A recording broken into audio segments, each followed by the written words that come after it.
My number one tip for securing the arm when you're trying to set up an arm triangle against a bigger opponent. Right into the left arm. He's got to watch the arm triangle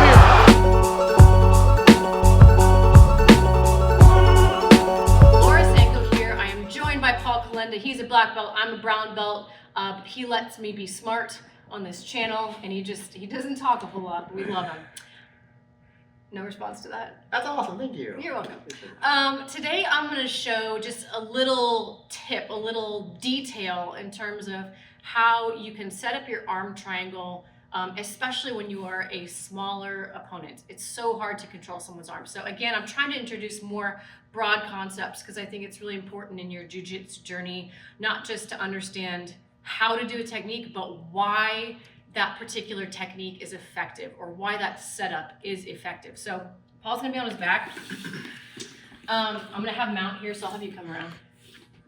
Here, let's spin this way. There we go. Brad doesn't have to go so far. So I'm already in mount. One of the toughest things whenever you're in mount, you're setting up an Americana, you're setting up an arm triangle, for me has always been that my opponents are bigger and stronger. And everyone, I don't care how big you are, everyone is strong when they're here. Because I'm fighting his lats, I'm fighting his posterior chain, I'm fighting his pecs, like all of this stuff. When someone's here, they are incredibly strong. These pulling muscles, these pushing muscles, super strong. Once his arm gets above his shoulder, he's weak. When you think about it, like when you do lat raises, I mean, I think I only use like 8 pounds. If I'm doing reps of 15, like it's not much. No one's lat raising 100 pounds, okay?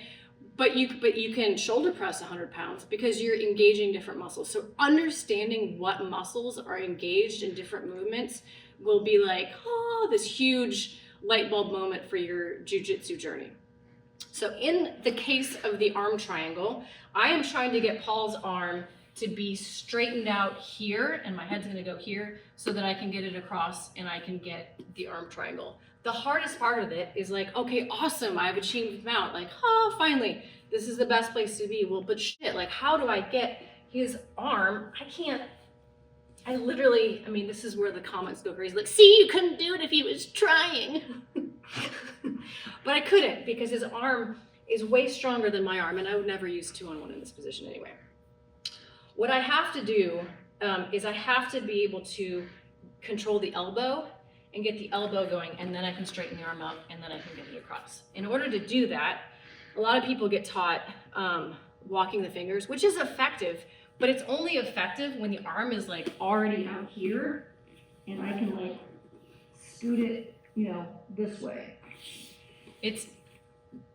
This is super effective from here to here. It's not super effective from here to here, and we're looking to do 180 degrees. So all of that to say, you have to get your whole body involved when you're a smaller grappler. So what I'm gonna do is, I'm gonna stay tight here. I'm actually gonna like squinch down and get my head underneath down here.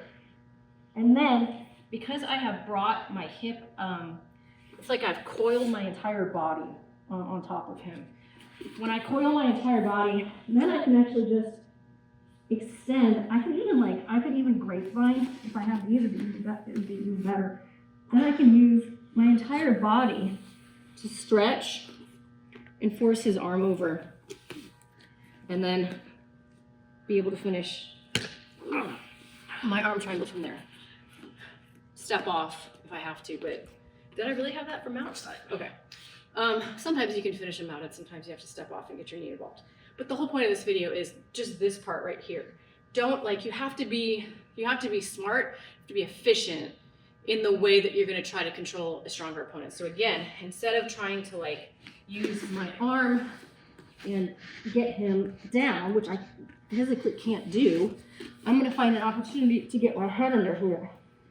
And then I'm just gonna like use all of my back muscles versus his shoulder muscle at this point. I'm gonna win that race. And then I can work to find my bicep in here, and if I have to step off, and you get your squeeze. So those little details understanding what muscles are fighting what muscles in my opponent, super important. So there's one little detail to hopefully get your, are you okay? Yep. You usually sit up for the end of these. I thought you were He did! He's dead! No, that was, it's tight too because it like puts pressure on the shoulder as well with you using your head.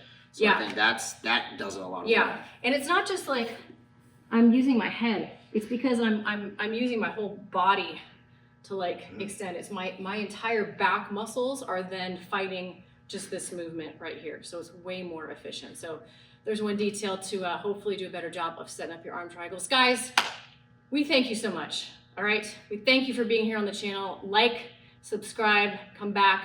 Way more videos headed your way.